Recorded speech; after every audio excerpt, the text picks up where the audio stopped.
6h54, la question santé d'Europe 1, Maxime Switek. Oui, la question santé, on va s'intéresser ce matin à cette alerte lancée par l'Agence européenne de sécurité alimentaire. Une alerte pourquoi ? Eh bien pour nous annoncer qu'une infection très grave est en pleine augmentation en Europe. La listériose, elle est d'origine alimentaire, Jean-François. Oui, plus de 10% cette année, ce qui fait beaucoup pour cette maladie qui est due à un microbe, une bactérie donc heureusement sensible aux antibiotiques, qui s'appelle la listeria, d'où son nom. C'est une infection grave, vous l'avez dit, qui peut se manifester par une septicémie, qui est une infection généralisée, ou c'est pas mieux, une infection du cerveau. Est-ce qu'on peut en mourir ? Bien sûr, c'est ce qui survient dans près de 20% des cas, ce qui est énorme, surtout chez les plus de 70 ans, les femmes enceintes et les personnes qui ont le système immunitaire affaibli.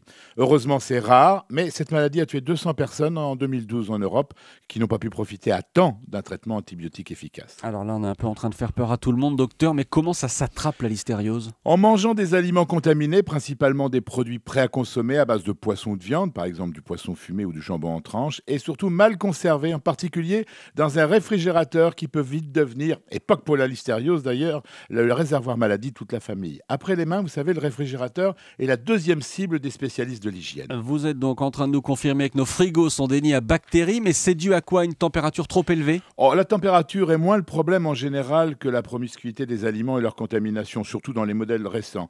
La température doit être comprise entre 0 et 4 degrés. Alors au-delà les bactéries comme la listeria se multiplient, si votre réfrigérateur n'a pas de thermostat, bien, il est conseillé de plonger un thermomètre dans un verre d'eau et de le mettre dans le frigo. Au bout d'une heure, le thermomètre indiquera la température exacte à laquelle sont conservés vos aliments. En revanche, Jean-François, si je vous suis bien, la cohabitation trop longue des restes dans un réfrigérateur à bout de souffle, c'est pas terrible. Oui, pour y remédier, il faut d'abord ne pas avoir peur de jeter, de bien isoler les aliments les uns les autres avec du film plastique et ou dans une boîte hermétique, ce que seulement 37% des Français font.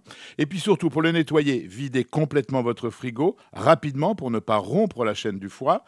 Passez une éponge trempée dans de l'eau de javel très diluée, de haut en bas, en n'oubliant pas les rainures, car vous savez, les microbes détestent les surfaces planes et adorent les recoins.